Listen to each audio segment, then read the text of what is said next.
first of all, happy post-Thanksgiving, everyone. This is David Evans here, and with Jona Lemons. We're hosting Let's Get to the Point, where we talk about everything real estate and with a focus on multifamily. It's our pleasure to have Brian Briscoe of Four Oaks Capital, a multifamily investing firm. Also, Brian is making the transition from military life to real estate investing full time. He's going to share his insights, his relationship with California, and where he invests now. Amazing. Brian, it's a pleasure to have you on. Hey, thanks for having me, guys. I really appreciate this. Good morning, guys. Good morning. I'm so glad that you are able to actually share a little bit of your insight because, well, first of all, you're one of my favorite podcast guests. So I can't wait to roll that out actually next week. And as I embark in this multifamily investing space, glad to have you here. You're definitely a wealth of knowledge and experience, if I may add. So, welcome to our platform. Let's get to the point. And it's really, kind of creating the conversation where we can hit those points about California. Yeah. Well, I lived in California, some total of 8-9 years now. My two oldest daughters call themselves California girls, because, 9 out of, my 18-year-olds lived, almost half her life in California. Being military, you jump around a lot, so the biggest stint in each one of my girls' lives has been California. So, wow.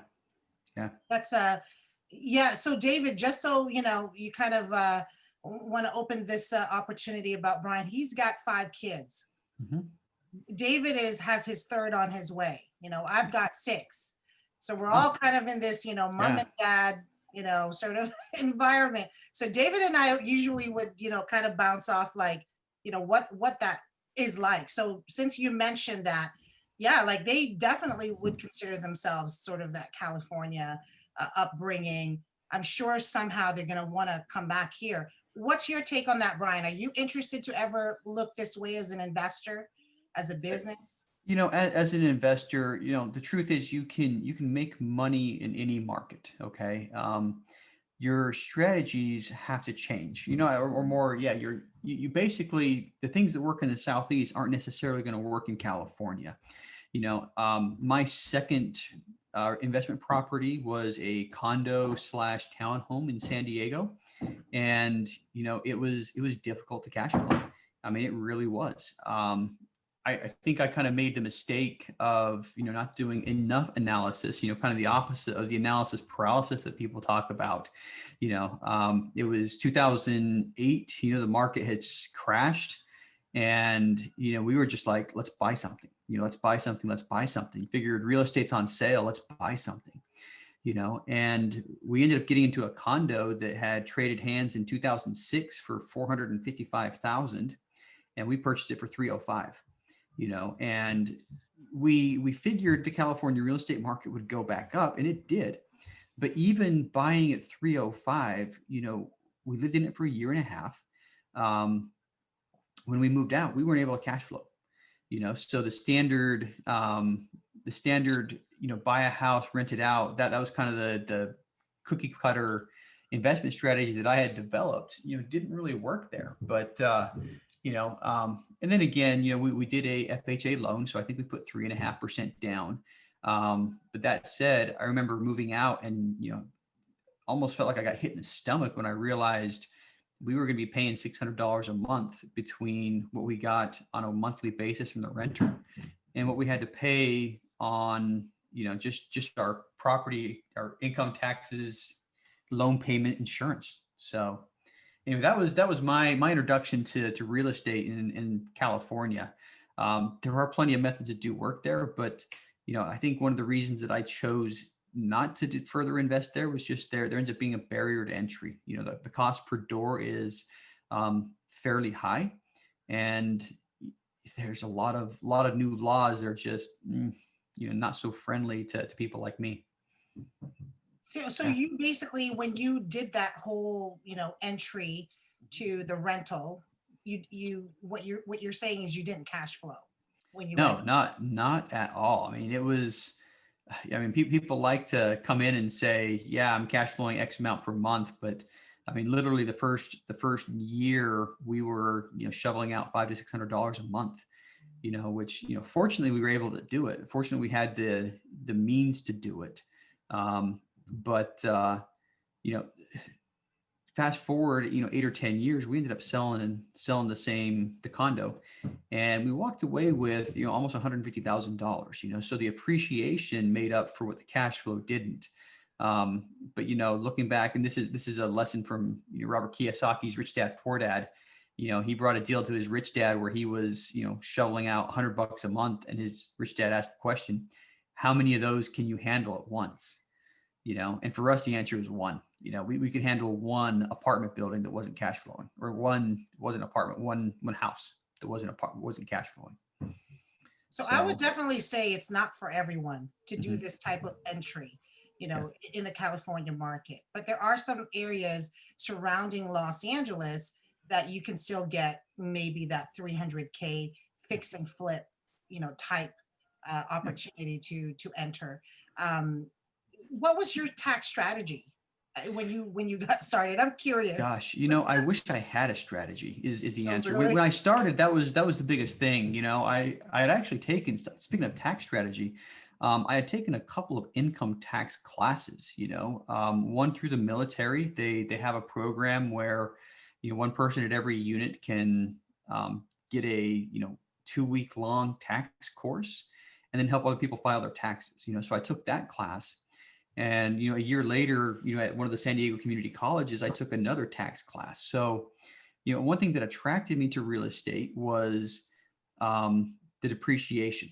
So, when you look at that $600, when you account for per month that I was paying out, once you account for depreciation and how it offset the rest of my taxes, it wasn't really that bad. I mean, essentially from the time that I bought that property until now, I have not paid federal taxes because of the way the tax laws are written, because you can, depreciate over 27 and a half years straight line depreciation on, real estate assets or residential.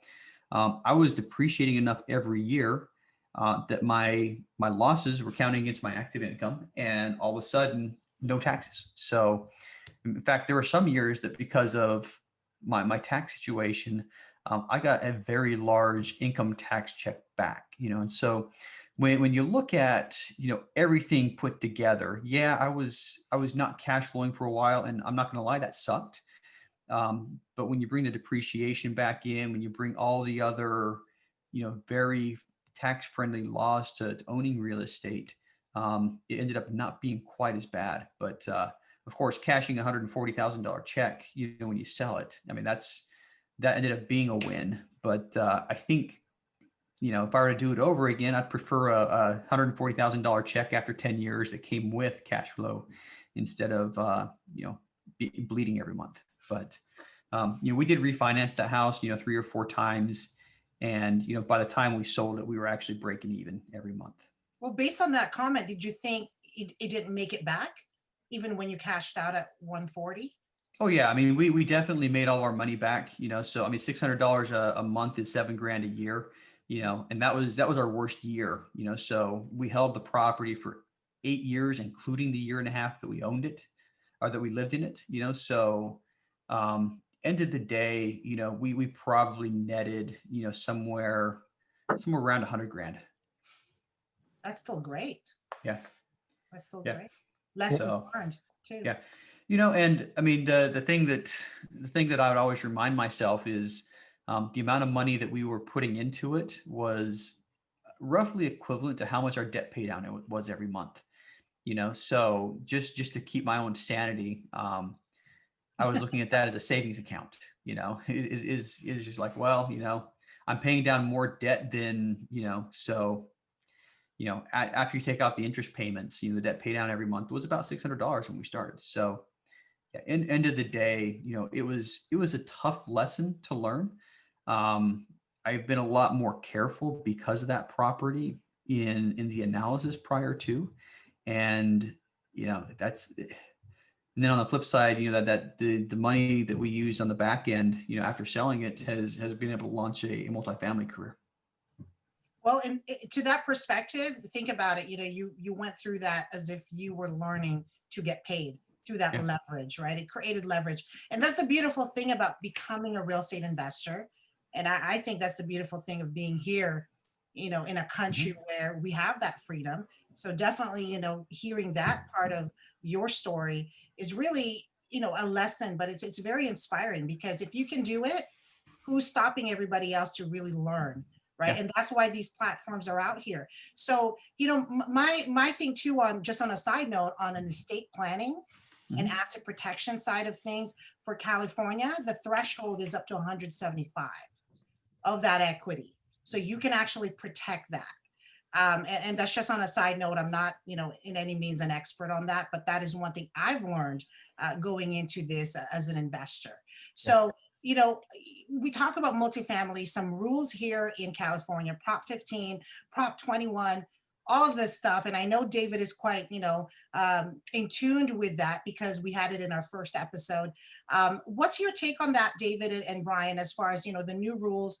Do we encourage multifamily investors and operators to really say, hey, for 2021, maybe check out Los Angeles, maybe check out California? What's your take on that? Yeah, David, I'll let you go first on that one. Yeah, I mean, if I was someone who owned, I'd probably sell now. I mean, to be honest with you, I mean, debt is still cheap, and I think that's really what's funneling a lot of the velocity that's occurring in the market.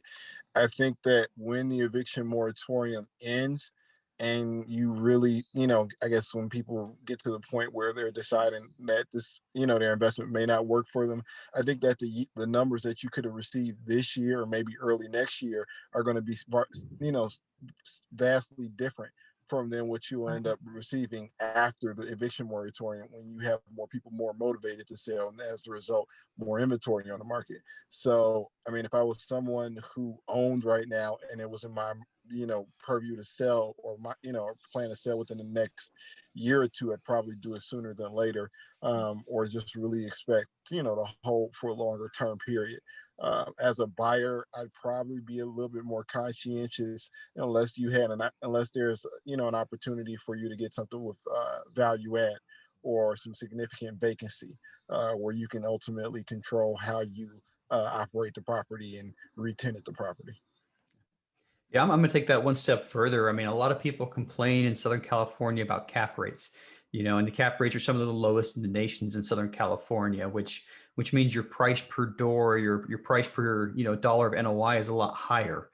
But, like David said, if you're looking at something that has significant vacancies, or needs a significant value add, those extremely low cap rates actually work out into your favor, and there's a couple of investment groups that I've talked to working out of Los Angeles. That's their bread and butter, so if you can increase your NOI by $1 and the cap rate in the area is a 4%, that's a significant, boost to your property value.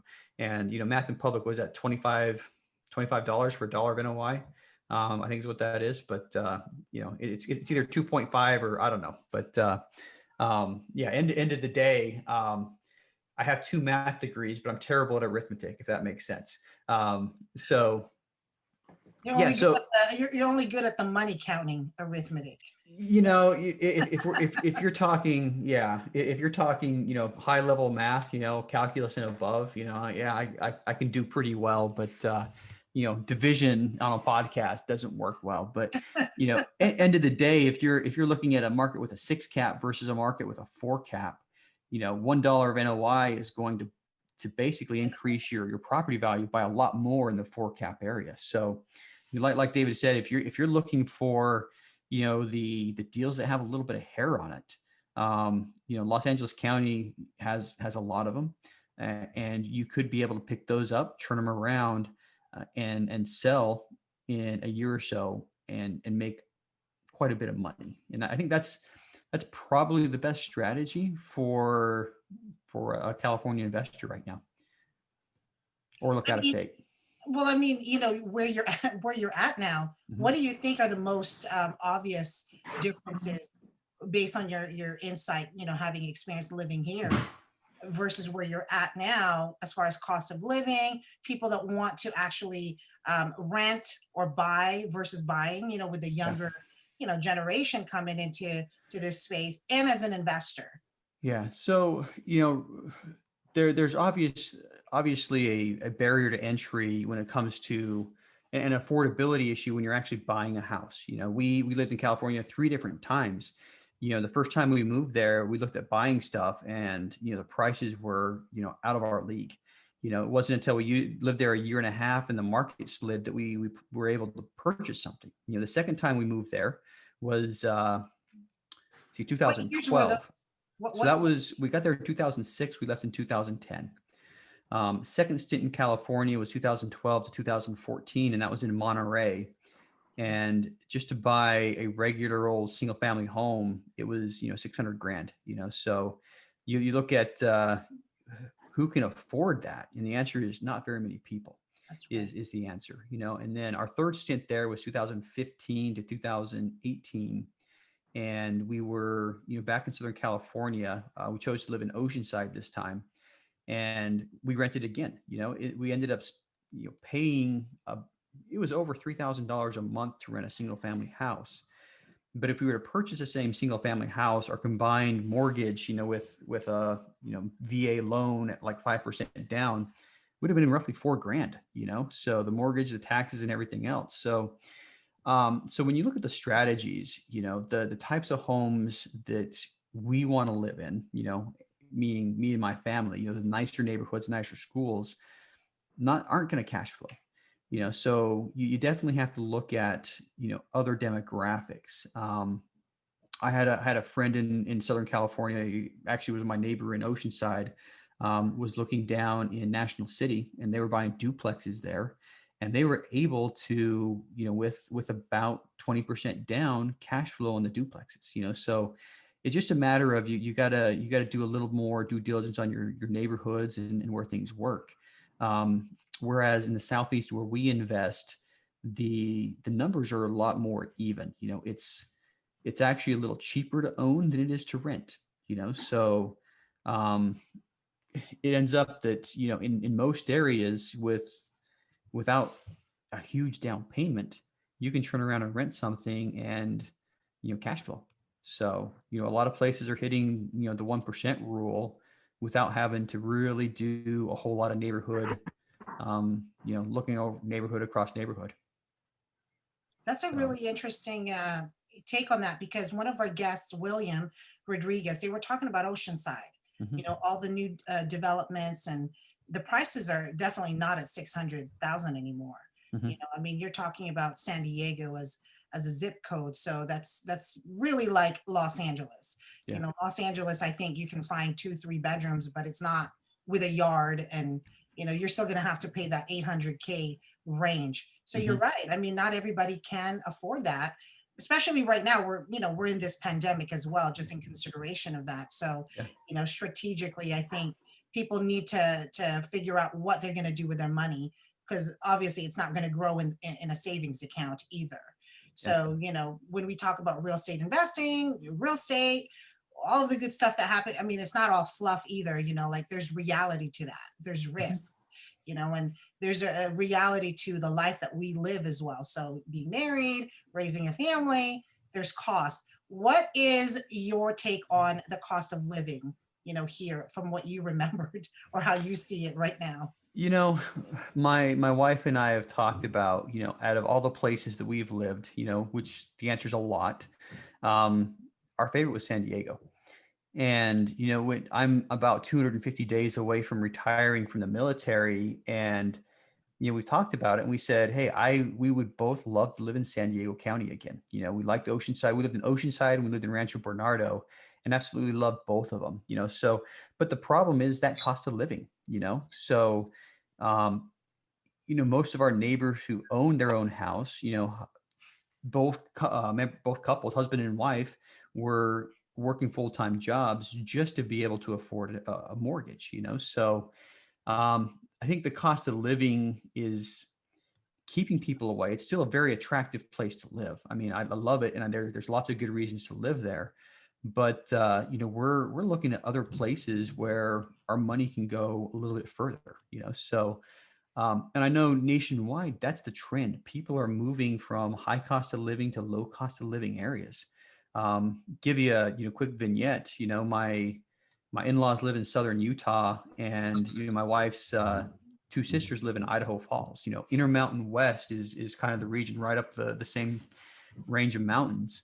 But in both areas, everyone's talking, all the realtors are talking about California money.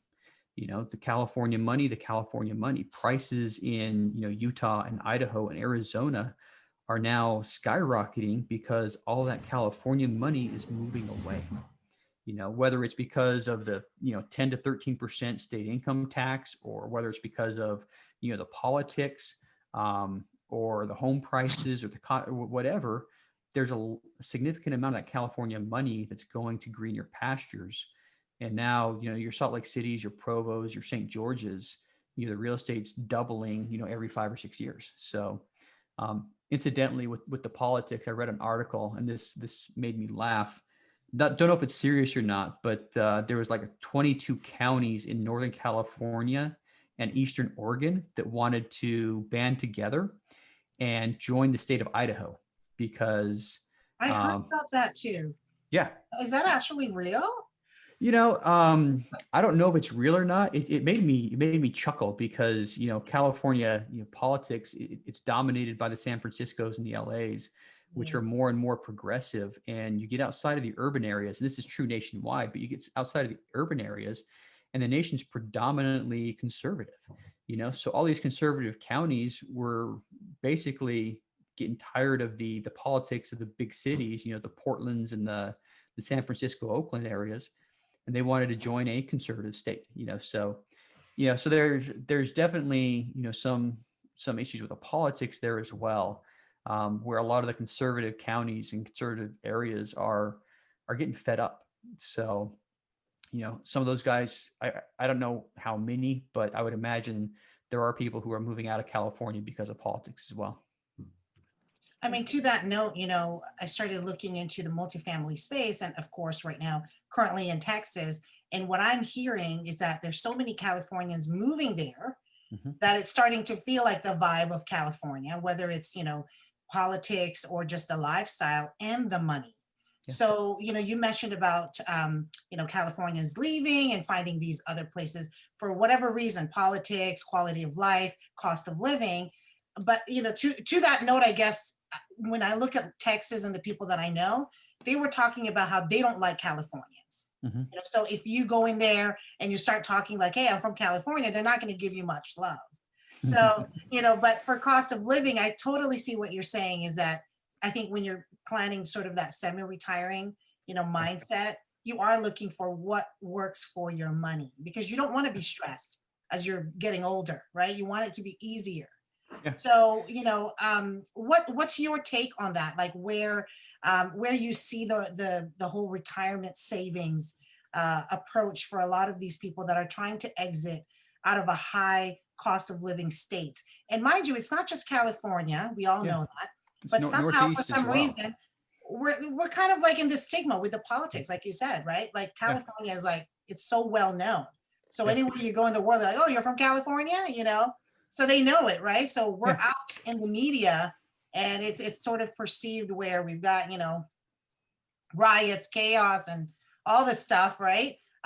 Even with the sports, with NCAA, they talk about football and all. I mean, everything is sort of on a lockdown, right? So a lot of people are disagreeing with that. So we're surrounded by this, on a daily basis. But what's your take on the retirement, the old money, new money? Because if everybody's leaving, California, then obviously it's going to open up new opportunities. What's your take, Brian and David, on that? So, I think you hit the nail on the head. People want their, if you're in the retirement age, you want your money to be able to last as long as possible, So I think that's prompting a lot of people to rethink where their retirement's going to be. I'm a lot more familiar with demographics on the East Coast right now because that's where we're investing, but money and people, especially retirement people, are moving from Northeast to Southeast. because their dollar can go a lot further, and a lot of people would talk about the snowbirds going down to Florida. And, on the West Coast, you got snowbirds, going from, the Utah, Idaho, Colorado's down to the Arizonas and Southern California. But another trend that's going, at least on the East Coast, is what my cousin affectionately calls the halfbacks, the people who move from New York to Florida and realize that Florida's, going through the same growth and just as expensive, and they're moving halfway back, which ends up being South Carolina, North Carolina, but, halfbacks, right? Right, But, right. and you're seeing the same thing on the West Coast, if you have a couple, empty nester, maybe in their 50s, early 60s, that are looking at retiring, they may have purchased their house for 200,000 20 years ago, and now it's worth $1 million. What are they going to do? Most of their net worth is trapped inside that house.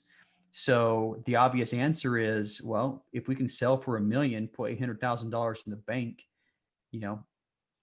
2 hours, a 3-hour flight away from here, we can buy a place for 300,000, no mortgage, pay cash, and we still have $500,000 left over to invest.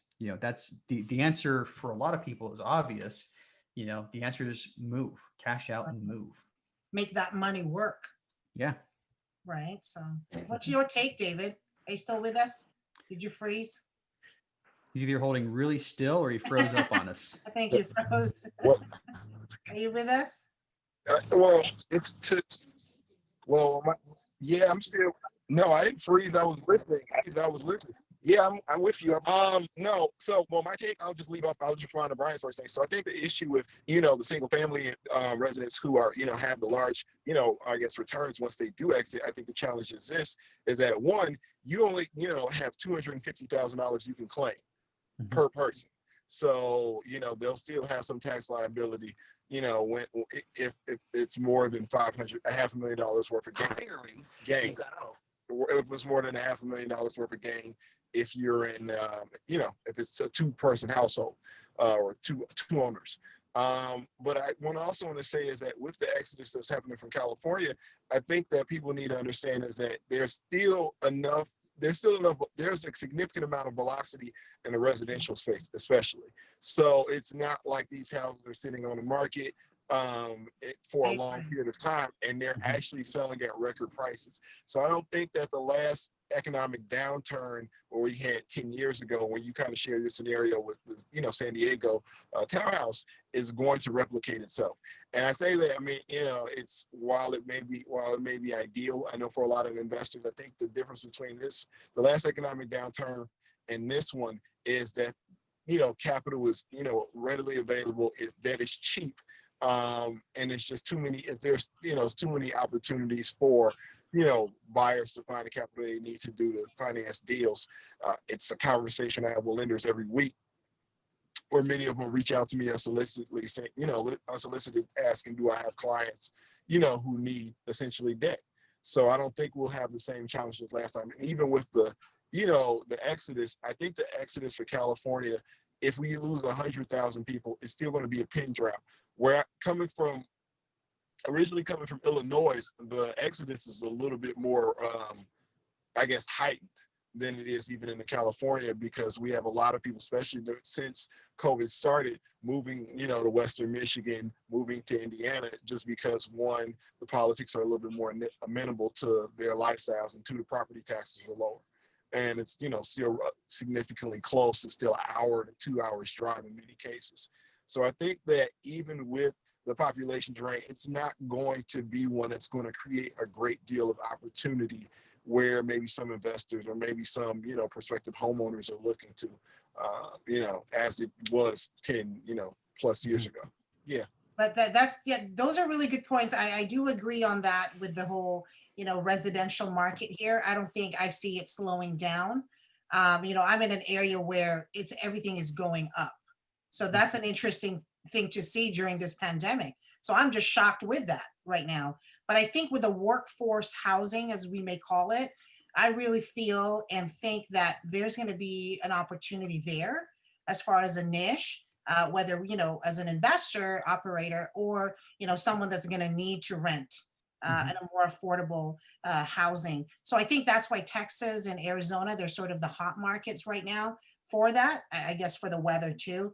It's not as cold as, Utah and, Idaho. I do know somebody that left Los Angeles and she's in Idaho right now. I just don't know exactly where, but she was telling me it's getting cold. So she's like, I may not mind going to Texas. So I said, well, hey, you know what? Do what do what you need to do. But she's basically in her 50s. So, seeing the demographics, right? So she's in her 50s. She's had her stint, in her career. All her kids are grown up. So that kind of, and of course she didn't stay married. But again, when you're thinking about lifestyle change, where do you go, right? And it's not going to be here thinking, well, I'm going to stay in Los Angeles and pay the high price, right, per se. I mean, unless you're like a real full-time investor, like hands-on, fix and flip, that's like you're grinding day in, day out, and you're willing to take that risk, right? Yeah, and I have a couple of networking events that I run and some others that I attend, and I think the common theme from people who are in California who want to invest, and somebody that I really respect, Spencer Hilligoss, has put it this way. When he started investing, somebody told him, look, you live in a money state. Okay. You don't live in a good deal state, so, one way for Californians to invest is to raise capital, take advantage of the fact that there is a lot of money in Los Angeles, in Orange County, in San Diego County, and then up Silicon Valley area as well, just a lot of money in those areas. It doesn't necessarily that you have to be investing in California real estate, but you can still, have an investment business out of California that's deploying money into markets where the numbers make a little more sense, so, if you want to invest in the light value add plays in the Texas or in the Southeast, as a matter of fact, we're actually bringing on a partner, that's in the Los Angeles area. And that's exactly that's one of his roles in our company. I got to be careful. I mean, there's other things he's doing. Got to, make sure that no one's going to try to, punch my SEC card. But Right. yeah, so Disclaimer. Yeah, disclaimer. He is doing more than just raising money for this venture, but he's taking advantage of the Los Angeles money, and it's going to be invested into Augusta, Georgia. So Right. there are definitely other ways that Californians can get involved. It doesn't necessarily mean investing in your backyard. I live in the DC area, and I moved from San Diego to DC, and San Diego is only marginally more expensive. The cost of living in San Diego is only marginally more expensive than it is here. So that was the choice I made was, do I try to invest in my backyard? Do I try to invest in, areas that I know, like San Diego County or, the DC area, or do I go to greener pastures? And my answer was greener pastures. We tried to dip our toe back into the San Diego market, but just the price per door, I remember the first fourplex I looked at was like 1.2 million for a fourplex, and it was not pretty either, so yeah. And end of the day, there are alternate investing strategies, when you're in a place like California with, a lot of people sitting on gold mines, and, real estate maybe not being as attractive. The old money, right? Yeah. Yeah. Well, the odd thing about California is this: it doesn't necessarily have to be the old money where people are sitting on gold mines. Like right now, I'm sitting in Echo Park, Silver Lake, and you have a heavy, Latino-based ownership. But the thing is, it's also one of those rapidly gentrifying areas. So it's people that may have bought 30, 40 years ago. In some cases, may have bought more recently. But I think that there's this mindset, and unfortunately, because they've seen the negative effects of gentrification, they're a little bit more adamant about letting go of those properties because their concern is they're letting go of their roots in the community where they live in. And I think so. I just use that as an example to say that, a lot of California's wealth is based in its real estate, but at the same time, people tend to have different relationships with it. They don't always have an investor mindset towards it. They're not always looking to capitalize on it. Some of them have a landlord mindset on it.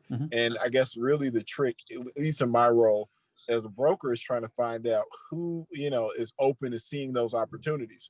A part of a recent marketing campaign that I did was I sent out several hundred mailers and letters in tandem, were essentially, presenting triple net investment opportunities as a way for someone to transfer their capital and their, apartment building holding into something less, management intensive. I'm still waiting to see what the response is going to be. Of course, I'm going to also outwardly reach out to those people as well. But it's about getting people to see what their the capital they're sitting on can do being deployed in other markets. I think that tends to be kind of the X factor, especially when it's people that traditionally don't have the investor mindset. Yeah. And something you brought up, there are a lot of investors, especially in California, but it's other places that are looking for things, responsible returns or funds that have green funds or something like that, where there's a little bit of, things besides just solely profit along there, that they want to, make neighborhoods better. Maybe they're willing to take a slightly less return, provided their investment is put in a responsible, or what they feel is a responsible way. So, I mean, that is one thing that does happen. They have a purpose. Yeah. They feel a sense of purpose. They align with that. Yeah, and then there's a lot of ways you can do that. So, some people want green investments. Where you're going in, you're making some improvements in, how much energy you're using, how much water you're using, things like that. And quite frankly, in Southern California, some of that's a lot more profitable than it is, say, in North Carolina, South Carolina.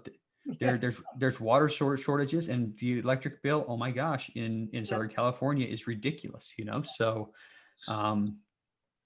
so it is actually quite profitable to go in and make a place more energy efficient. So the dual pane windows throughout with maybe some solar on top is going to bring you a lot more bang for your buck in the high energy states, like southern, or high energy areas, not states necessarily, but high energy areas like Southern California, as opposed to what it would in where we're investing, South Carolina, North Carolina. Well, it's interesting because when I started 6-7 months ago, really being interested to be an active investor, I want to put it out here, because for those that are going, wait, we have money here in Los Angeles, we have money here, old money, new money, money in between, we got to make it work. But the interesting thing is, when 6-7 months ago, I'm trying to remember exactly when, and I started looking into it, and I'm like, okay, Texas, how much is it to build an actual house, single family, 4-bedroom, 2,800 square feet? Now I literally went back and lumber costs went up. So something you can resell as an investor for 450,000, now it's on the market for 525,000. And that's in a span of 6-7 months. That is insane. Now, personally, I think part of that is due to COVID, due to the interruption in shipping and, the different Manpower. Regulations, manpower. I mean, when you normally have people in a plant that are working in close proximity, you can't do that anymore. That affects operations. So, I think that there's another trend on that as well. Is since the lumber price, and it's not just lumber, a lot of construction materials went up. The cost of building new developments has actually gone up to the point to where a lot of the new development has just stopped. Yes. In South Carolina, where we own, we're about, by the end of the year, we'll, knock on wood, have 7 properties. The cost of building is about $100 a square foot. And we're able to come in and purchase at like $60 a square foot, so there's a big disconnect there, $100 to $120 a square foot for building new, $60 a square foot for buying something that exists.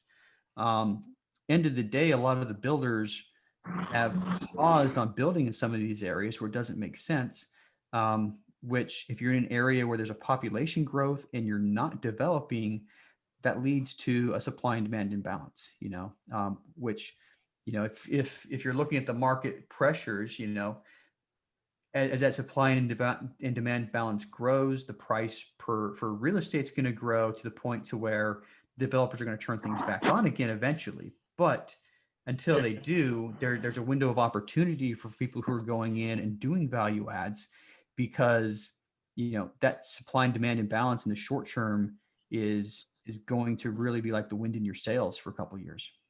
Well, Go ahead, David. no, I was going to say, you brought up some really good points, and I think that's a part of and we spoke to that previously on this show. Is that is a part of the challenge in California is the shortage of housing inventory and new development, especially in the workforce housing space. Single family development is still consistent because I guess there's enough demand for it. And from a number standpoint, the return still makes sense. We're close to where, the market that I guess my office is based out of is Long Beach, and they're building new development homes for $1 million. And ultimately, at one point, and I guess juxtapose the houses, whereas, for an existing house may cost you $800,000-$900,000, the delta is enough for someone to buy new. Conversely, in the multifamily space, it's a lot of red tape, especially in Los Angeles County, that hinders developers from building. And just from a cost standpoint, it's not really efficient to build. And I think that adds to the high cost of existing stock in, multifamily space. I ran a CoStar search last week, and in the 5 to 25 unit space in all of Los Angeles County, there are less than 200 buildings that are reporting 15% vacancy or more. And that's out of 60 some odd thousand buildings. And from what CoStar tells me, that's something that they regularly update. If they're able to get a hold of the owner, they verify vacancy with them on a quarterly basis. So that just really goes to speak to that housing demand, due to lack of new inventory, as you were speaking about. Yeah, and one thing Southern California, always is going to have going for it is, sunshine and beaches and palm trees, So people are going to want to move there. I want to move back is the answer to that one. Like I started the show off, my wife and I, where would we want to live if we could pick any place in the country? The answer has always been San Diego, So, and actually Monterey, California is a close second. Actually, my wife and I have the order switched between which one we'd rather live in.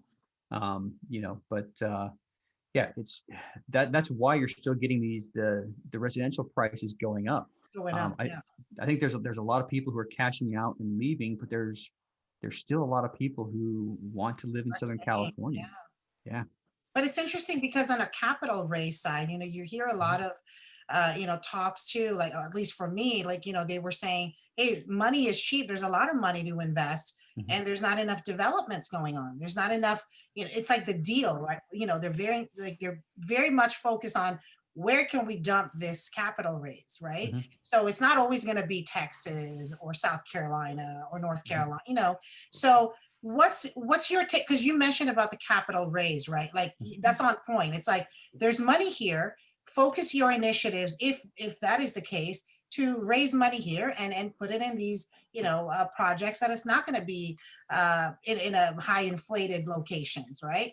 So, but what are the criteria? I mean, somebody that wants to passively invest, it's I don't know, psychologically or mentally, it's kind of like, hey, I'm going to dump 50K on a private placement. Private placement is pretty much the offering. So again, disclaimer, we're not promoting or selling anything here. We're just talking about an actual scenario that could happen, which is somebody that happens to have 50K sitting in their savings account, and they're worried sick because it's pandemic. But they're ready to go and say, hey, I want to at least be a passive investor. Second is somebody that may have more than 50K and they're trying to diversify that.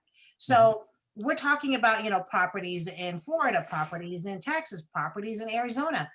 Your experience, Brian, would love your insight on that. Is how do we, or what is it that we need to share with them going into this passive investing mode? I think the first thing that a passive investor needs to do is figure out what their goals are, what their investment goals are, because there's different flavors. Just even in the multifamily space, you can get something, buy and hold 20 years cash flow, or you can get something that's, within a 2 or 3 year, you're looking at exiting and trying to double your money. So the first thing you have to do is really figure out what your investment goals are to be able to tailor a strategy that meets that. Out of everything, I would say the single most important thing that you need to look for is, looking for the private placement. You need a deal sponsor that like, and trust. I think those are the three things that you can do, and more important than the state, more important than, the numbers coming off of a property, is a sponsor that you can trust that can actually give you the returns that they're advertising. Quite frankly, anybody can put numbers on a piece of paper and say this deal is going to be great. Okay, so number one, you got to be able to know, like, and trust the people that are putting the deal together. But that said, for example, region is important. If you're looking at, trying to invest, you want to, obviously, number one, you don't want to lose your money. And, number two, you want to try to be able to grow the money as well. So if you're looking for regions that are growing, you're going to have a higher chance of making money. It's like a sailboat analogy. If you're in San Diego Bay, sailing around, you can go with the wind really easy, but it's difficult to go against the wind. It's the same thing with, same thing with the real estate. You find a region that's growing, and that really helps. And then you can also look at, your different strategies, your buy and hold strategy. Find if the sponsors are looking for existing real estate that's, already optimized, already running efficiently, you're going to have lower returns, but they're going to be more consistent returns. Whereas you can go in with somebody who's doing a value add project, and you might have a higher, internal rate of return over a couple of years, but there's a little more risk associated. So, end of the day, come up with what your investment goals are first, and then, talk with somebody who can help you figure out, okay, which one of these strategies is going to work the best. For Oaks Capital, we do light value adds, so we're typically doing, 3 to 6 year investments. And in the 3 to 6 years, we're advertising somewhere between, 15 and 18% average annual returns. That doesn't work for everybody. That's not there is some risk to that one. So if somebody's looking for, cash flow just to augment their monthly, spending money, we might not be the best option for them. It's not a cookie cutter. It's not a cookie cutter. Yeah. I mean, most of our deals, we're going to give back a fair amount of cash flow, but about half of the returns come at the 5-year mark when we sell the property. So, look at what your goals are, and, make sure that the investment property, that the cash flowing off of it and the proceeds coming off the deal align with your goals. And that's, I think, first and foremost. And I like how you really highlighted the fact that, you have to know, like, and trust, Mm-hmm. The actual sponsor team and the people that you're putting that trust as far as your savings or your passive investment. And this is where I was telling David, I said, it's so important for people to really build relationships with brokers and realtors and other financial services representatives, because I think, strategically, I think there's always a collaborative, sort of vibe that can happen with that, so that people that are in the passive investment mode, it's easy enough for them to talk to someone like a David, who's very knowledgeable in, say, commercial industry, right? Yeah. Commercial space. So it's an insight that they can, kind of take on as a way to, make them feel confident. And it's not so much of a sales pitch like, hey, we've got a property, come on, put your money in. I don't think it looks like that. It's a lot more formal once you get to that second phase, the pre-introduction. And for those that are interested and maybe tuning in and saying, well, I did want to do that, but I kind of got scared to take a risk. Now there's the other side of that, right? As an operator, because I know folks, and I know you're an operator, you're an actual sponsor. So take us on that. As far as, someone that's looking to do a due diligence or say, get to know what you guys are doing. Like, what are some of the things that you would give as a best advice, how to check you guys out? I think you look at track record, is the biggest thing is, What's the team's experience in real estate investments, and what's their track record? That's probably the biggest thing to look at. So there's a lot of syndicators. Somebody told me the other day, you throw a stone any direction and you're likely to hit a new syndicator. But look to see what they've done. Look to see what their current returns are. And I love the question. Hey, how have your previous deals performed?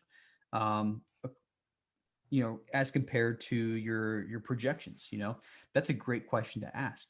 And we're kind of new to this game. We've been around for about 2 years. We have actually not come full cycle on a deal yet, which some people look at and say, okay, you guys are not new enough for me. There's not enough track record there, and that's fine. If that's something you're looking at. But if people have come full cycle on the deal, look to see what their track record is.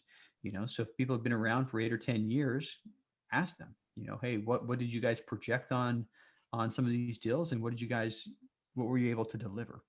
And that's really one of the biggest things. And then, know, like, and trust. Are there people that you feel comfortable picking up the phone, calling them, and asking them questions? Because you may have questions later on. And different investors have different different philosophies, different needs, different wants, and different levels of interaction that they're willing to put forth. We've got some investors that we're talking to, maybe once a month or twice a month, and others that they say, hey, great, I'm going to put my $100,000 with you guys, and we don't really hear from them. We actually make it a point every quarter to reach out and talk to every one of our investors, but investors reaching out and contacting us doesn't necessarily always happen is the point. But, but basically look at how much interaction you want with a sponsorship group and make sure you're going to get that. If you're one of the people that just wants to, park your money, invest it passively, let it sit, and 3, 5, or 8 years from now, collect your returns. A lot of people will do that. But if you want somebody who'll pick up the phone every time you call, that's a different story. Right. So kind of more of a micromanagement. I mean, do you think it's a chicken and egg thing as well? With the whole, raising capital and making sure before you find that deal, you have the capital, or is it having a good deal? You know how you hear that usually, like, if you have a really good deal, people are going to throw their money at you. Yeah. I think from a syndicator perspective, it's not really chicken or egg. It's not which came first. It's they both come first is the answer. So you really have to have both. I mean, it's like if a tree falls in the woods and no one's there to hear it, doesn't make a noise. You can have the best deal in the world, but if you don't have a network built up so that people can hear about your deal, that deal is never going to bring in the capital that you're going to need to close. So take the phrase, if you've got a good deal, the money will come, with a grain of salt. I think you have to always be looking for capital. You have to always be looking for deals. Because if you don't have a platform, you don't have a voice, you don't have a network of people who are potential investors, and you get that great deal, nobody's going to hear about it and nobody's going to invest. It won't matter. Right. Yeah. So really it's in parallel and simultaneous. You've got to build both, Yes. Going into this space of, what we call multifamily investing. So with Four Oaks, congratulations on your latest deal that you guys put together. So just wanted to share that with everyone here tuning in. And if we need to find you, Brian, where are you most active? I know LinkedIn, but Yep. Very, very active on LinkedIn. Two best places, on the internet. FourOaksCapital.com is the company website.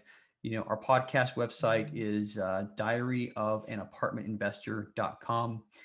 Both of them have, put your email in this form and we'll contact you, and we really will contact you. So yeah, go ahead, and that's the best way to hit us up.